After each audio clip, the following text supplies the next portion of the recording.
Without contest, at 900 hours, Total War Shogun 2 is my most played game in my Steam library. But after the absolutely abysmal ignition of Rome 2, I had lost almost all faith in the Creative Assembly's ability to launch a decent Total War game ever again. It should have been an easy sell, but it was a hot mess. I never touched Attila. That's how much of a step back in quality Rome 2 was to me. But I've always wanted to see what the Creative Assembly could do with a non-historical setting in their Total War franchise. I'd still love to see a Total War game in the Witcher universe or Middle-earth, but my prayers were answered with the announcement of Total War Warhammer. I'm absolutely pleased to say that the game is not only functional and way less buggy than Rome 2 was, but it's also a damn fine Total War game. If you're new to the Total War franchise, I think Warhammer would be a good stepping on point. But truth be told, the franchise has a lot going on for it that isn't covered in the in-game tutorials.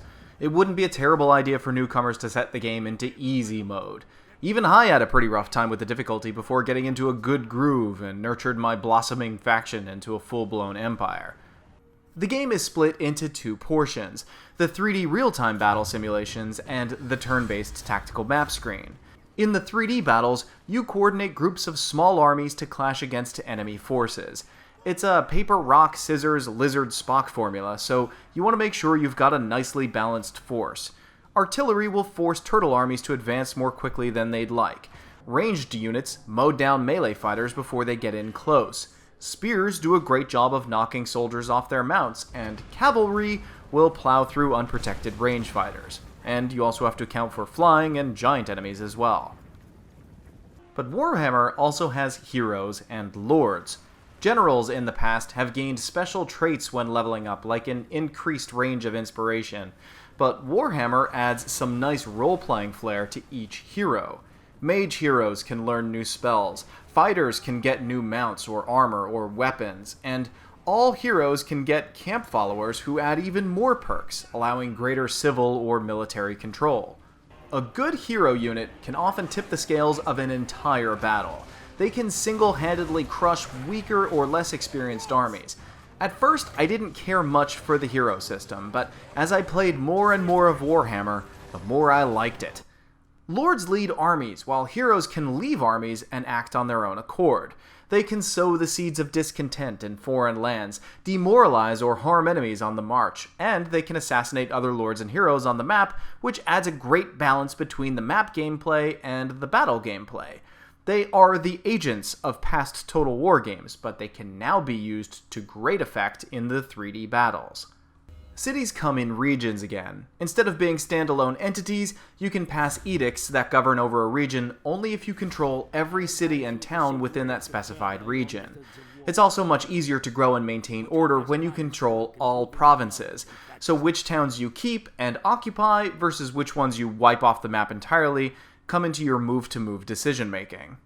Public order needs to be maintained from city to city, otherwise you may have an uprising on your hands. If a city falls into rebellion, its income is lost, and your entire economic balance may crumble.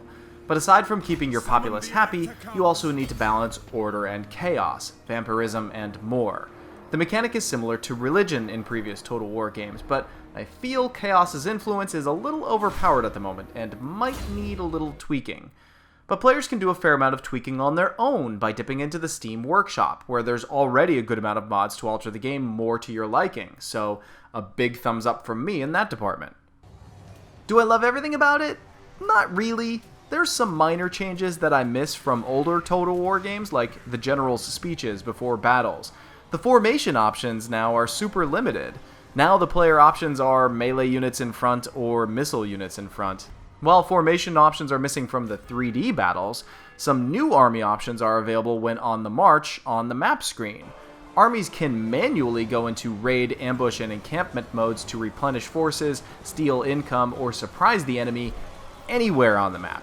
I also miss the on-screen formation controls, but I'm happy to see the keyboard shortcuts for them still work, like hitting Control left arrow and right arrow to turn your entire army's formation in unison. But new players to the series would never know that on their own. Armies cannot exist without a lord leading them, which I don't really like, but on the flip side to that argument, lords don't need to wait for a special unit to travel across the entire map before they're reinforced. They simply appear within his army. The desyncing issue in multiplayer campaigns is still alive and kicking. I'm not sure why this hasn't been something that Creative Assembly has solved by now, since it's a problem that's been around since forever. And I think the early campaign gameplay for all factions is a little bit difficult and could use some light balancing.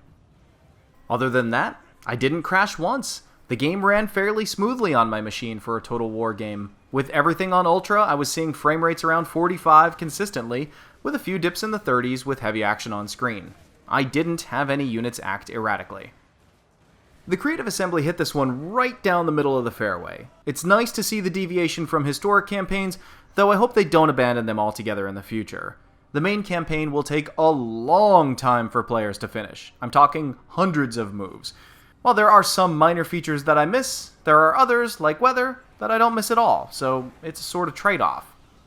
I am disappointed that the Chaos Warriors race pack is free to only people who purchase the game at launch, especially since they are a major part of the Warhammer universe. Right now, players can play as the Realms of Men, Dwarves, Greenskins, and the Undead as part of the base game. I hope to see the remaining Warhammer races in DLC or faction packs. It looks good, it plays great, this one gets a worth buy from me. Will it knock Shogun 2 off of its pedestal of being my most played game? Only time will tell. I think both Warhammer and Total War fans will like it, and more importantly, I think it's a good enough place to hop on for new fans who are curious.